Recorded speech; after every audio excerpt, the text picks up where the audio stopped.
to introduce the message, I need to tell you a little bit about a program I was watching this week.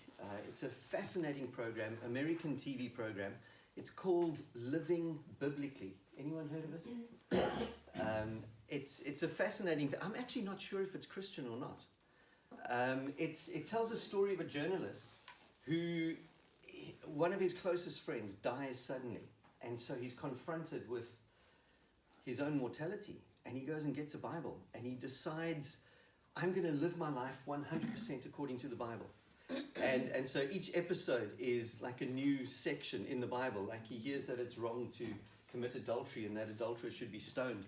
And so he goes up to one of his friends in the office and he takes a stone and throws it at him. I mean, but this one particular episode that I watched this week was, he was learning about prayer. And so he finds himself, he's at work and he gets into the elevator, and as the doors close and they start going down, the electricity cuts out. And now they're stuck in the elevator, and it's him and a number of his work colleagues. And so, I mean, you can imagine the whole 25 minutes of the program is all them stressing out in the elevator. And he says, oh, no, hang on, I remember. This is the perfect opportunity to pray. And so, you know, in this very non-Christian, just normal way, he just says, dear God, you know who I am. You know the situation here. Well, I think you do. If you don't, we're stuck in the elevator. Please, would you help us get out? Amen. And as he says amen, you know, the top of the elevator cubicle sort of opens up, and there's a workman who says, hi, I'm here to get you all out.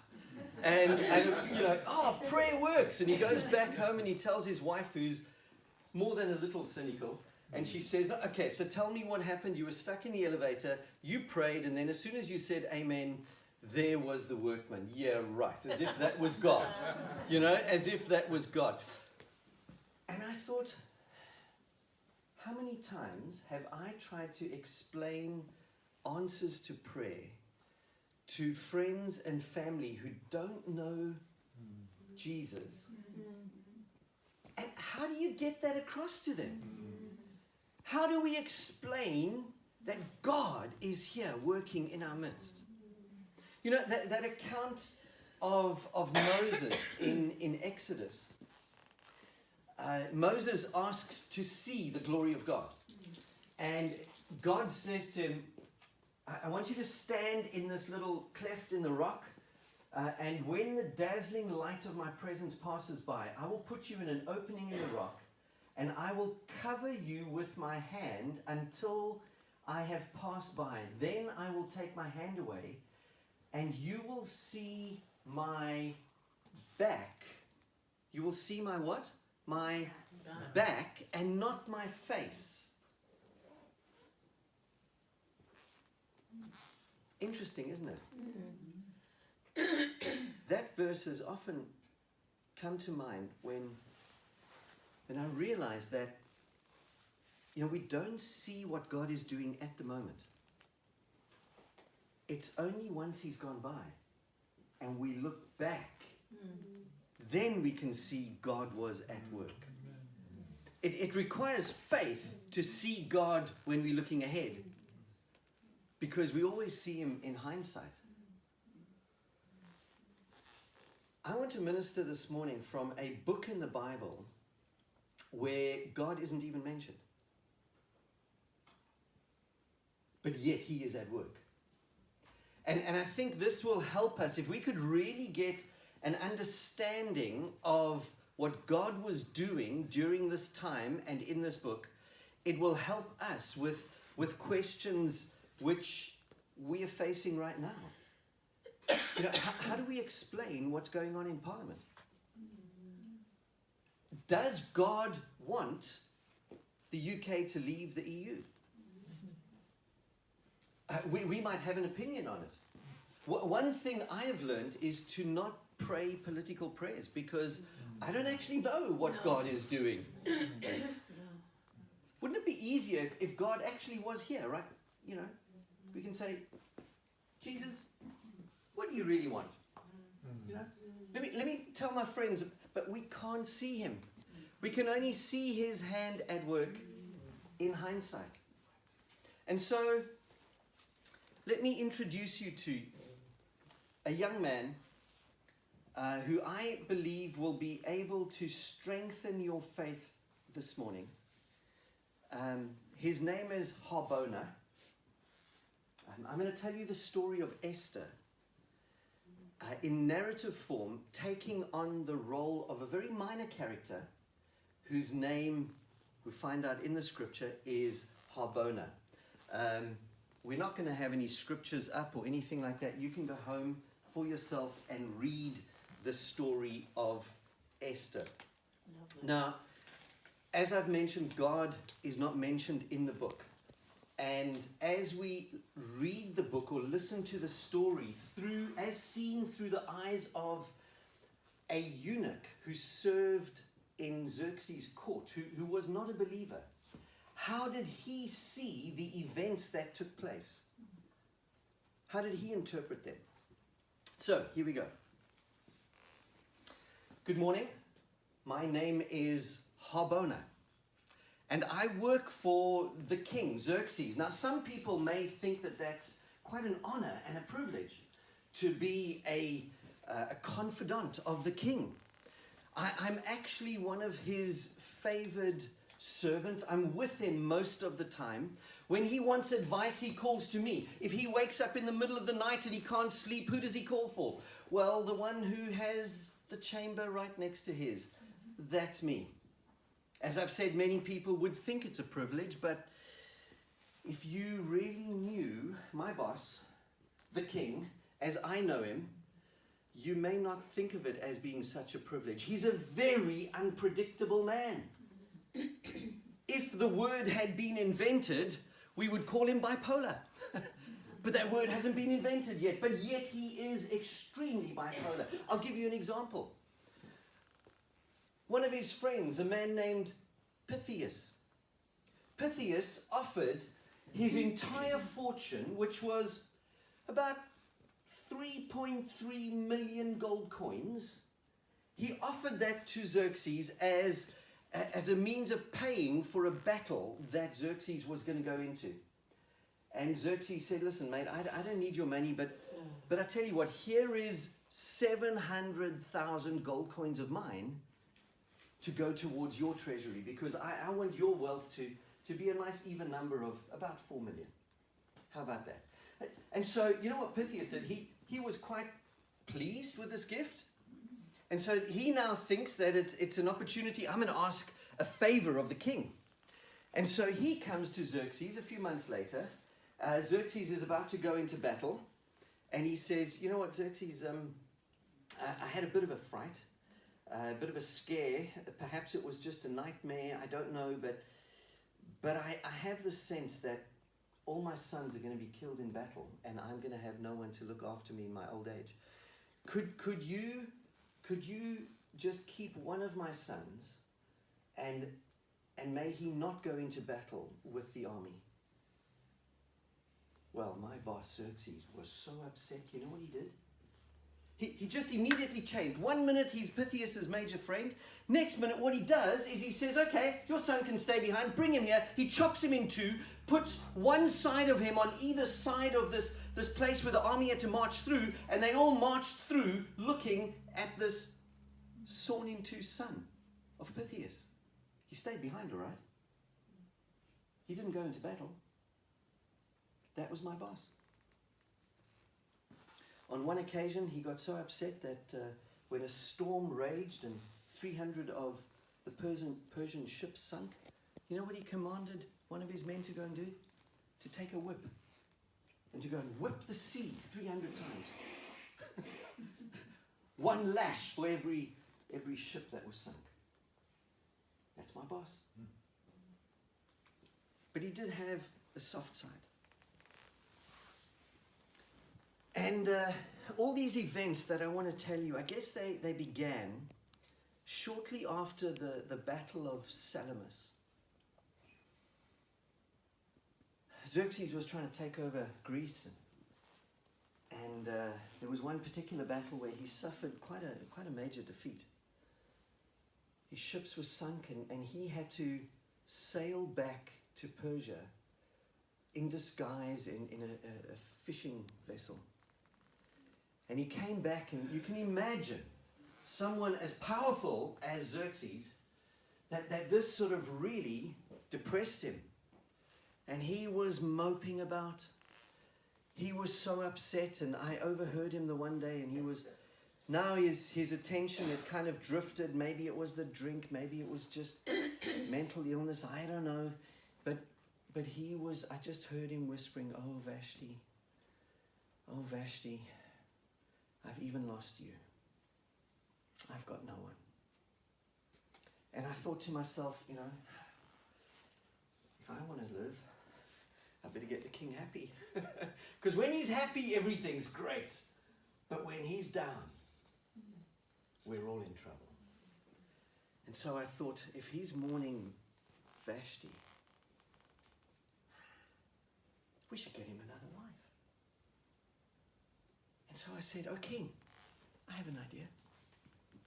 There are so many beautiful women in our land. Why don't you ask people to select the best of them? Get them to come to the palace and you select. You select the best of the best. And you know what? My idea worked. We had all these beautiful women roaming the palace. It was this major competition. Donald Trump would have been envious. And the best of the best was selected. I must say, I actually think he did choose correctly. Esther, the most beautiful woman in the land, she was selected to be Xerxes' queen. An absolute stunning picture of a woman. She didn't quite look Persian though. She did have a dark skin, but yeah, not quite Persian. But anyway, that doesn't matter. Xerxes liked her, and he was smiling again. So my life was safe. So I was happy. And then things were going all right for a couple of years. And one day, when the king was holding court, this was a time when he would get all his closest men to come and they would discuss the affairs of state. And Haman, who actually in a short period of time had become one of the king's favorites. In fact, he was so high up that he was the number 2 man in the whole of the land. And so Haman came into court and he had this prepared speech. And so as Xerxes was sitting on his throne, Haman came in and he said, "Oh, King Xerxes, I'm not sure if you're aware of this, but scattered throughout your kingdom is a group of people who represent a very disruptive element. Now, these people have their own peculiar laws, and they don't pay attention to our Persian laws. It's really to your disadvantage to keep them alive. I suggest, O king, with respect, that you issue a decree that all of these people are destroyed. And you know what? I'm so behind you that I will even offer to pay for this endeavor." And Xerxes just sat there. He was in a good mood. And he really liked Haman. And so he said, "Okay, let it be done. Write up the decree. I will sign it. And Haman, before you go, don't worry about spending your own money. Use the government funds. It's okay, I'll pay for it." Now, I wasn't so surprised at the fact that, Xerxes was so flippant with an entire people group's lives. I mean, this was King Xerxes of Persia. But what surprised me was the fact that Haman was being so generous in offering his money to pay for it. And so I needed to find out what really is going on here. Now, I knew somebody who worked in Haman's house. And so I met with him and I said, do you know what's going on? And he kind of told me the whole thing. You see, what was happening is that in Persia, we have many, in fact, nationalities, people groups that have come to live with us. And we have this thing which is called a citizens' council.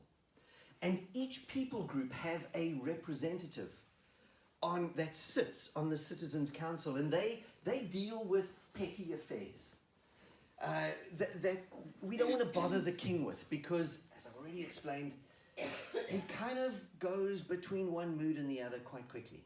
And so, being quite wise, we've set up this council, and these people deal with all the nitty-gritty, petty things which we don't want to bother the king with. And one of these representatives, in fact, he is the Jewish representative, he has upset Haman.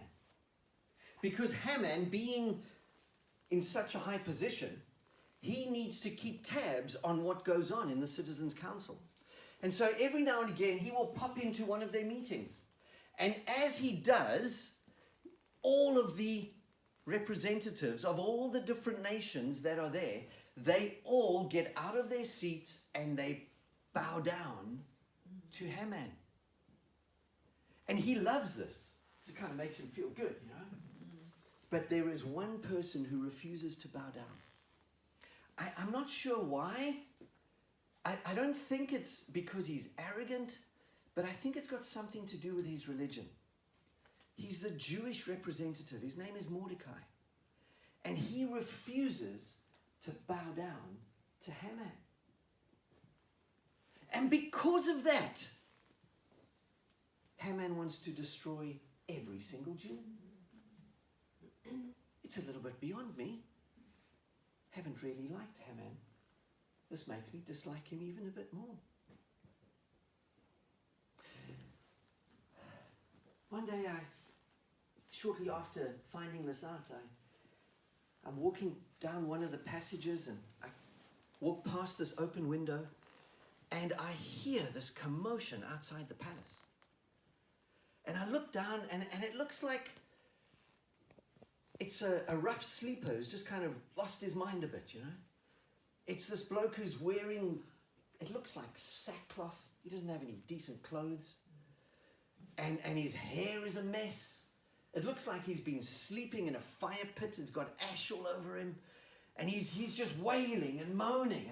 And I don't want to get the king upset because heads are just going to roll. I mean, if he gets... So I'm making my way down to try and just usher this bloke away from the palace. And as I'm running down the stairs, I bump into another friend of mine. His name's Hattak. And he serves the queen. And Hattak's carrying in his arms a whole bundle of clothes. And I say to him, Hattak, where are you going? He says, the queen has sent me to take these clothes to that man who's crying out just outside the palace. So I'm like, good, so you're going down. Okay, I won't bother myself then. But just give him the clothes and tell him to get as far away from the palace as possible. So I carry on my business and walking back, I've just gone to the kitchen, coming back, and I bump into Hattak coming up the stairs again, and he's still got the clothes. I say to him, what's wrong? Don't the clothes fit? He says, no.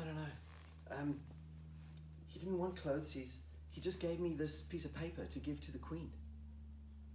So I open the piece of paper, and it's actually a copy of the edict that was written by Haman. And I read the whole thing out. And it said that on the 13th of December,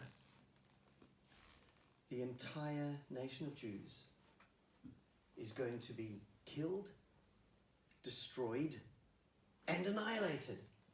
In fact, I think the wording, they put it destroyed, killed, and annihilated, and all their property confiscated.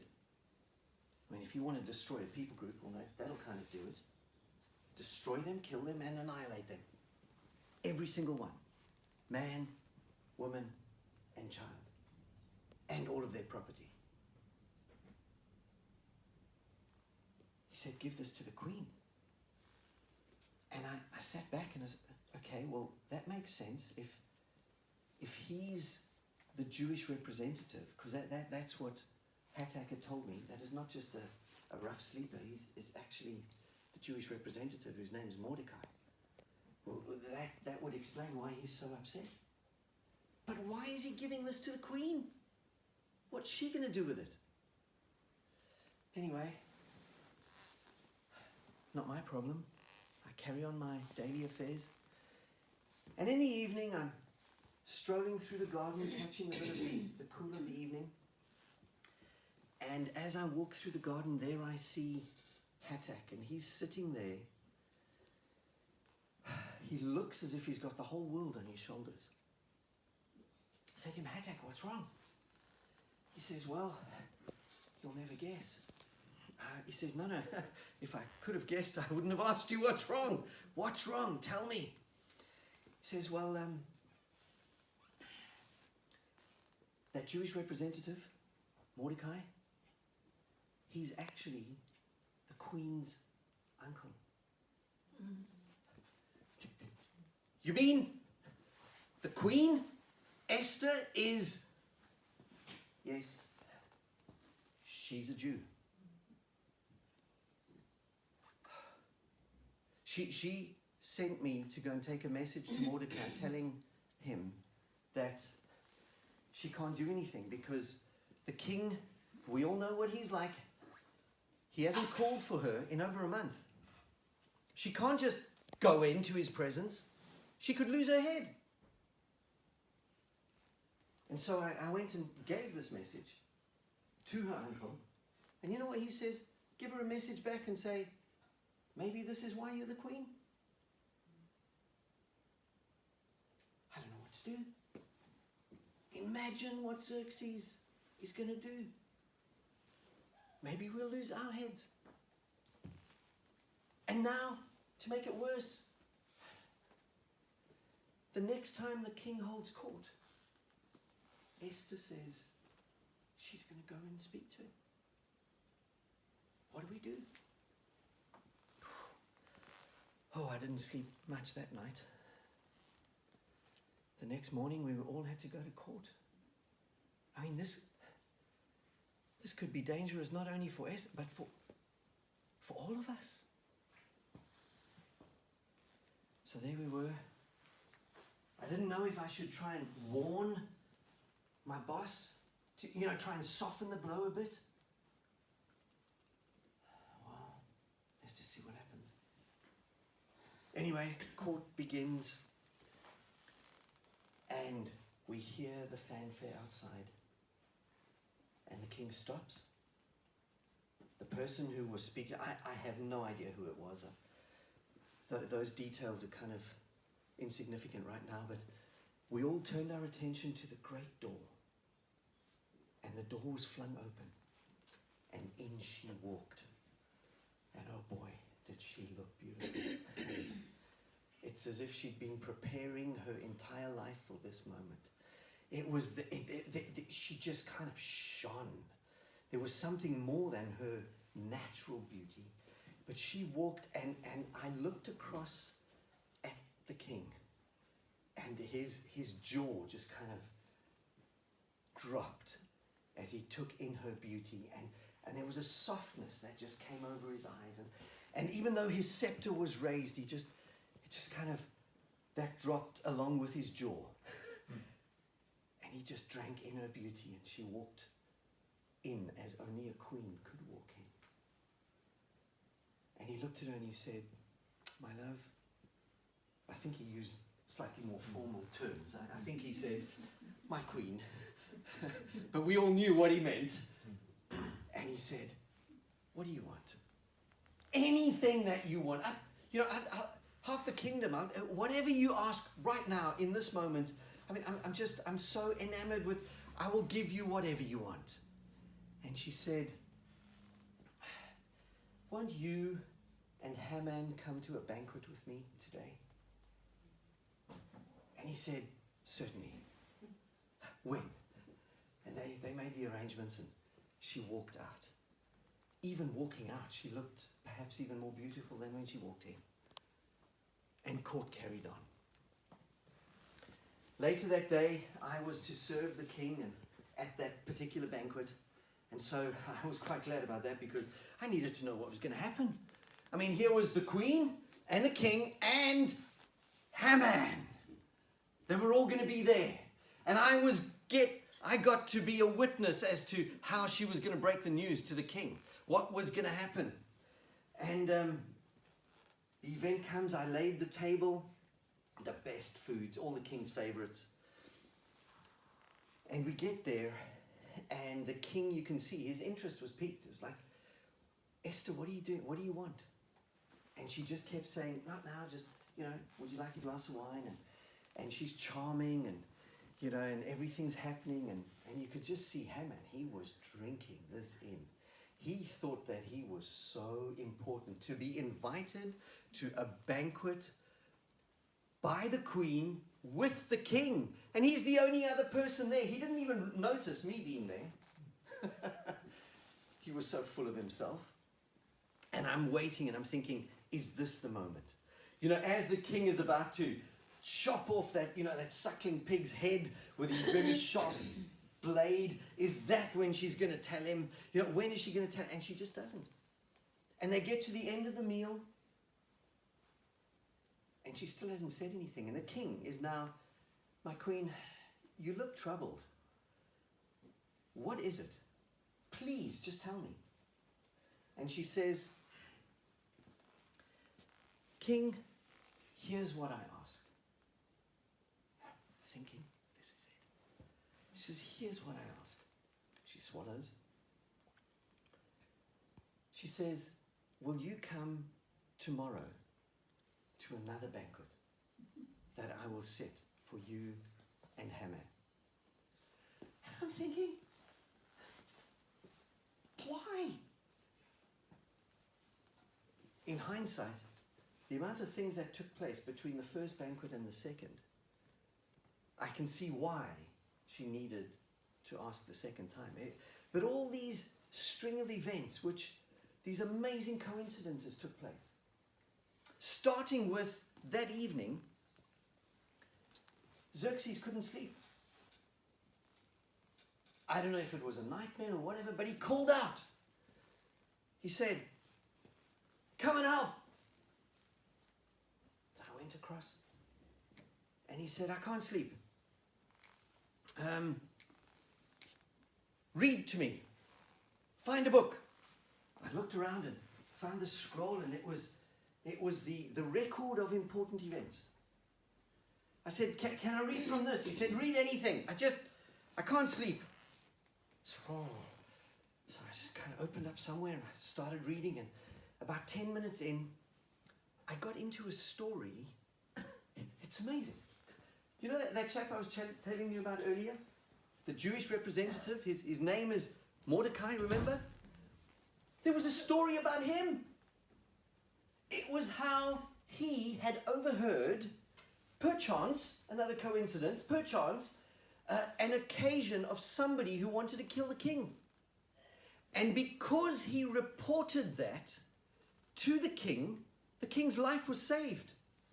And I read the story, and Xerxes sits up in bed, and he says, oh, I remember that. That was Esther who told me that story. And she'd heard it from someone, one of the Citizens Council members. I think it was the bloke, what's his name? Starts with the name Mordecai or something.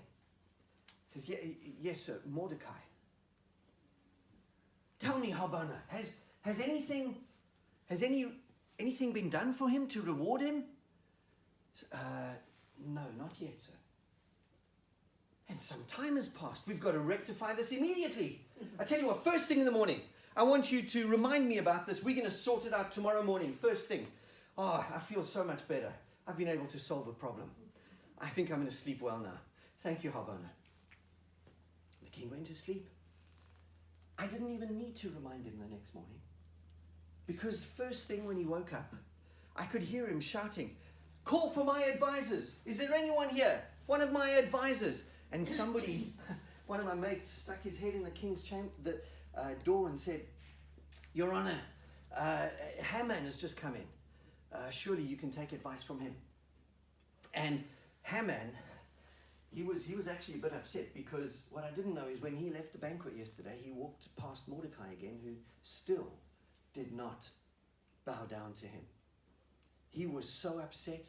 I found out later from, that friend of mine who works in his household, that they had, he had got together, he'd called all the family together, and he told them that even though he was honored to be the only invited guest to the Queen's banquet with the king, there was still someone who refused to bow down to him. And he was now, even though he'd had this edict, which was going to come to pass in about 11 months, on the 13th of December, that this man, Mordecai, should not live that long. He actually needed to die immediately. And so I think it was his wife who suggested, why don't you erect a gallows in our garden? We've got that incredibly high tree. It's about 75 feet tall. Why don't you turn that into a gallows, and Mordecai should hang from there? And he was on his way into the king to ask permission to do this. And as he gets to the king's chamber, Xerxes says, Haman, come in. I need to ask you some advice. Oh, yes, Your Honor. He says, what would you do for someone who needs to be honored by the king? And of course, my ear to the wall, I could hear what was going on. I wanted to hear. This was going to be an interesting story, because Haman must have thought he was the bloke the king wanted to honor. And so he makes up a story on how he wants to be honored by the king. And so he says, O Majesty, here's what I think you should do for a person you want to honor. You should take one of your royal robes and put it on the person. You should let that person ride on your personal horse, and then get one of the most honored men in your entire kingdom to lead them through the streets, shouting out loud, this is what is done for someone who the king desires to honor. And of course, he thought it was for himself. He had images running through his mind of how he was going to be dressed in the king's clothes, riding on the king's horse, and taken through the city with everyone, including that Mordecai. Everyone told how honorable he is. Don't you just love it when the tables get turned on a nasty? And the king shouts out, Haman, that's it. I want you to go immediately and do what you have said for the Jewish representative on the Citizens' Council. Old Mordecai. Oh, you should have seen the look on Haman's face. It was so funny. He walked out of that king's chamber. He got the horse. He dragged the cloak, slung it on top of Mordecai, walked through the streets, and had to shout at the top of his voice, this is what is done for the man the king wants to honor. Oh. From there, he goes home.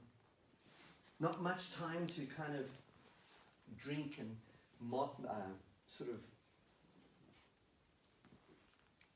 feel sorry for himself, because now it's time to go to the second banquet. And he goes to the banquet, and you can imagine, he's still feeling humiliated, but now he's got to put on a nice face. He tries to smile.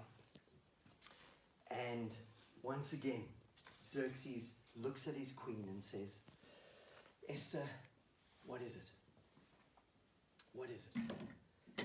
She says, well, my king, if I could ask you for just one thing, if you could give me one thing, I would ask that you would give me my life.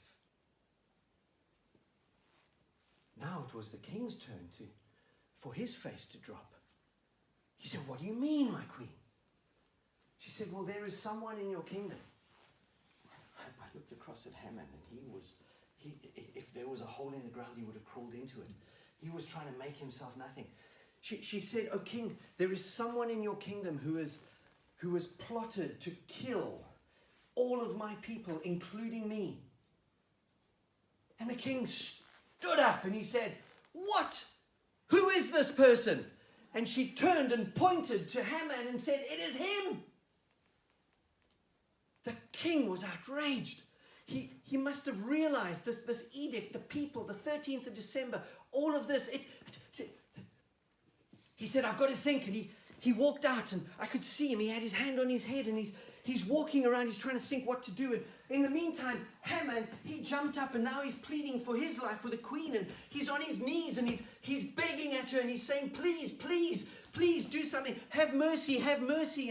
And she says, "No, what are you doing?" And she reaches back, and he reaches out for her. And at that moment, talk about coincidence. At that moment, as he reaches out for the queen, the king walks in and says, "What? Are you now molesting my queen as well? Cover his head." Which, in our language, basically means he needs to be killed. He needs to be killed. Put a cover over his head, lead him away. It was at this time, a little bit of courage came into me. And I said, "O king, not to make things worse, but Haman actually ordered a huge gallows to be erected at his house. And he was going to hang Mordecai on those gallows." And Xerxes shouts out as they walking out. He shouts to his men that have got Haman. He says, "And hang him on the gallows in his own property, those that he set up for Mordecai." What a string of events. I guess if the A-team had been around, Hannibal would have, at this stage, said, "I just love it when a plan comes together." But that's still for a couple of centuries to come. But as I was reflecting on the events of the last couple of days, I was looking out through the window, and I could see the gallows, and Haman was swinging from them. He was dead. Mordecai had been not just reinstated, but he got the position of honored counselor. The king, he couldn't do away with the edict or the decree that he had already signed to kill all of the Jews on the 13th of December. He couldn't do away with that, but instead he issued another decree. And that was that this time the Jews could defend themselves. In fact, more than defend themselves, they could actually take the initiative. And they could attack those who wanted to kill them. You should have seen the party that took place in the city streets. And I sat back and I thought, wow, those Jewish people, the way things have worked out, man, they're lucky.